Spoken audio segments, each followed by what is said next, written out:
पक्ष नेते होते. इथे ह्याच रस्त्यावर त्यांनी आंदोलन केलं होतं आणि काय भाषण केलं होतं. तुमचे गिरा नाही हे काय सांगू होते ना. किती आधी टाकलं इथून येण्यासाठी बंदी, तिथून येण्यासाठी बंदी. आता तुम्हाला सांगतो बिलकुल आमचं सरकार आलं की बिलकुल पाणी घेऊ. फडणवीस साहेब ओरडून चालत नाही, काम करायला लागतं, ते काम करून दाखवायला लागतं. ही धर्माबंध बाळासाहेब ठाकरेंमध्ये होती की तुमच्यात असेल तर काम करून दाखवा, ह्या शहराला पाणी घेऊन दाखवा. तुमच्या खात्यात चुकीचे पैसे आले ते परत द्या, नाही तुम्हाला आम्ही दंड देखील लावू. हे पहिलं सरकार असेल, निर्लज्ज सरकार असेल. पण त्याच बाजूला मी पाहतोय ग्रामीण भाग असेल, शहरी भाग असेल, कधी अतिवृष्टी होते, कधी दुष्काळ होतो. आता गेल्या 6 महिन्यात देखील काही काही ठिकाणी पाऊस पडलाय, काही काही ठिकाणी दुष्काळ परिस्थिती झालेली आहे. शेतकरी बांधव आत्महत्या करतात, गळ्याला फास लावून स्वतःचे जीव घेत आहेत आणि त्यांच्या देखील महिलांना पत्नींना हे सरकार उत्तर देऊ शकत नाही की ही परिस्थिती शेतकऱ्यांना का आली. इथून काही अंतरावर या जालना रोडवर जा, कधी बीड रोडवर जा, कधी शेतकरी भेटते त्यांना विचारा. कारण आपण अनेक लोक शहरी लोक असतो, आपल्याला वाटतं की आपलंच सगळं हे महत्वाचं असतं. पण जेव्हा शेतकरी बांधवांना तुम्ही विचाराल की जे काही सांगितलं होतं, काय काय सांगितलं होतं, कर्जमाफी करू, दादा तर सरळ बोलतात की मी कधी वचन दिलंच नव्हतं. मुख्यमंत्री बोलतात हे आता मला करायचं नाही. नक्की ह्या राज्यात चालले तरी काय, हा प्रश्न जर आपण विचारला तर तुम्हाला भलतीकडे देतील. मी तुम्हाला पुन्हा एकदा सांगतो, होय रामराज्य आम्हाला पण आणायचं आहे, पण आमच्या रामराज्यात आम्ही एक शिकवण घेतलेली आहे. आमची शिकवण हीच आहे, रघुकुल रीत सदा चली आहे, प्राण जाय पण वचन न जाय. जेव्हा जेव्हा हे भाजपचे मंत्री असतील, हे यशस्वी गटाचे मंत्री असतील, या सगळ्या महाझुटी कारभारातले निर्लज्ज आमदार असतील, खासदार असतील, ते येतील तेव्हा विचारा त्यांना पाणी कधी देताय, तुम्ही जी वचनं दिली होती ती पूर्ण कधी करताय, आणि नसेल करताय तर राजीनामा द्या आणि निघून जा आमच्या महाराष्ट्रातून. आम्हाला या राज्यामध्ये अशी खोटारडी लोक नको आहेत.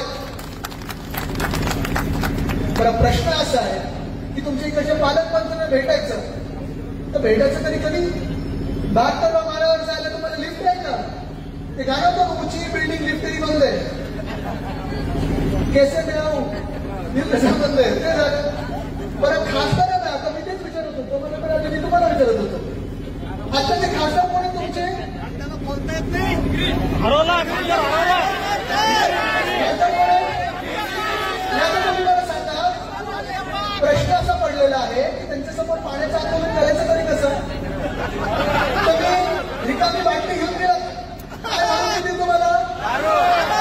हे महिलांना मान्य आहे? कदाचित स्पीड ब्रेकर लगेच टाकून देतील का दुकानाच्या बाहेर, पण दुकान देखील स्वतःच करून घेतील. हे पुरुषांना मान्य आहे? आज गणपतीचा भाग बाजूला सोडा, पण दुर्दैव असं आहे की ह्या शहरावर, छत्रपती संभाजीनगर शहरावर प्रेम करणाऱ्या या सरकारमध्ये कोणी नाही, आपलं बनणाऱ्या या सरकारमध्ये कोणी नाही.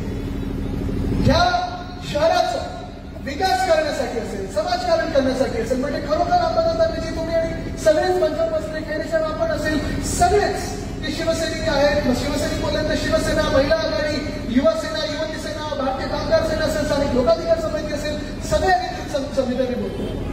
तुम्ही जी मेहनत घेतात, गेले 1.5 महिने जे काम करत आहात, म्हणजे आंदोलन करत आहात, प्रत्येक वॉर्डमध्ये पायी गेलेला आहात. जे माझ्या आजोबांनी सांगितलं होतं की 80% समाजकारण, 20% राजकारण, हे तुम्ही खरं करून दाखवलेलं आहे. कारण हे आंदोलन स्वार्थासाठी नाही, काही लगेच कुठच्या निवडणुका येत नाही. कुठच्याही, आता आपण पाहतोय केंद्राच्या निवडणुका होऊन गेल्या, राज्याच्या निवडणुका होऊन गेल्या, एखाद्या महिन्यात कुठच्याही निवडणुका येत नाहीत. ते कुठच्याही स्वतःसाठी तुम्ही आंदोलन करत नाही, स्वतःचं कुठेही मोठं होर्डिंग पाहिलं नाही. हे आंदोलन जे आहे ते जनतेच्या हिताचं आहे. आणि हाच प्रश्न आपण विचारायला पाहिजे या सरकारला की आम्हाला पाणी का मिळत नाही. तसं जर विचार करायला गेलं तर हे शहर फार महत्वाचं आहे. हे शहर म्हणजे छत्रपती संभाजीनगर ऐतिहासिक आहे, पर्यटनासाठी महत्वाचं आहे, उद्योगासाठी महत्वाचं आहे. सुभाष देसाई साहेब जेव्हा उद्योगमंत्री होते, पालकमंत्री होते, तेव्हा इथेच बाजूला काही किलोमीटरच्या अंतरावर ऑरिक सिटी बांधली आहे. जगभरात आम्ही जेव्हा मंत्री म्हणून जायचो तेव्हा अभिमानाने सांगायचो, जर महाराष्ट्रात कुठे यायचं असेल तर या ऑरिक सिटीमध्ये या, छत्रपती संभाजीनगरमध्ये या, तुमच्या स्थानिक भूमिपुत्रांना न्याय मिळाला पाहिजे, नोकऱ्या मिळायला पाहिजे, रोजगार मिळाला पाहिजे. पण आज ते होत नाही. आज हे सरकार जे आपल्याला व्यस्त ठेवत आहे ते लढायांमध्ये ठेवत आहे, भांडणामध्ये ठेवत आहे. जिल्ह्यामध्ये पाण्यावर वाद सुरू झाले, तालुक्यांमध्ये पाण्यावर वाद सुरू झाले. पाणी नसेल तर तुमचं धर्म नसेल तर समाज नसेल तर जात. ह्याच्यातच आपल्याला व्यस्त ठेवलेला आहे. कारण हे जे पैसे खात आहेत हे तुम्ही पाहू नयेत, बघू नयेत म्हणून आपल्या डोळ्यावर सापड लावलेले आहे.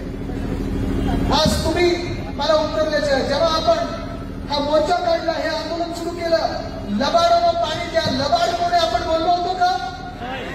लबाड म्हणून आपण बोललो होतो का? अंगावर स्वतःवर रंगरंगोटीने लिहून कोणी घेतलं लबाड म्हणून? काय हे उत्तर दिलं त्यांनी?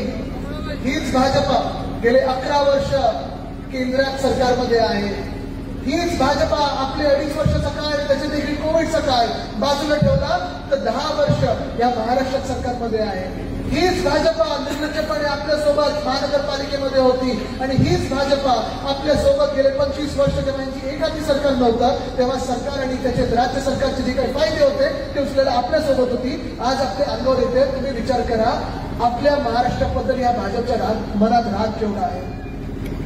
एक शहर आहे छत्रपती संभाजीनगर, एक शहर आहे, त्या शहराला पाणी पुरवठा का नाही होऊ शकत? 3 दिवस आड असेल, 2 दिवस आड असेल. या महाराष्ट्रामध्ये दुष्काळाची जी परिस्थिती उद्भवलेली आहे, ग्रामीण भागात जसं दुष्काळ जाहीर होतो तसं इकडे ह्या शहरामध्ये दुष्काळ जाहीर करा, नाहीतर लबाडावर हाच प्रश्न, हा आवाज आता थांबता कामा नये. आणि म्हणून या सभाची समाप्ती मी करणार नाही. इथून आम्हाला पुढे जायचं, निवेदन द्यायचं, प्रशासनाने निवेदन द्यायचं. प्रशासनाने काय करणार? जोपर्यंत आदेश मुख्यमंत्र्यांकडून येत नाही तोपर्यंत महानगरपालिका आयुक्त देखील काय करणार? ठीक आहे, आम्ही निवेदन देऊ, आम्हाला सांगतील लवकरात लवकर आम्ही या प्रश्नावर मार्गी लावू. पण आज मी जनतेला विनंती करत आहे, मी जसं नेहमी सांगतो की तुर्तासाठी थांबतो, असं थांबणार नाही. कारण हा प्रश्न जोपर्यंत आपण मार्गी लावत नाही तोपर्यंत आपण थांबायचं नाही. आज आपल्याला फक्त ठरवायचं, तयार आहात? तुम्हाला वज्रभूत करून दाखवा की तयार आहोत आम्ही. ही ताकद आहे, ही ताकद येणारा प्रत्येक लबाड जो असेल या सरकारमधला त्याला ताकद दाखवण्याशिवाय थांबणार नाही. धन्यवाद. जय हिंद.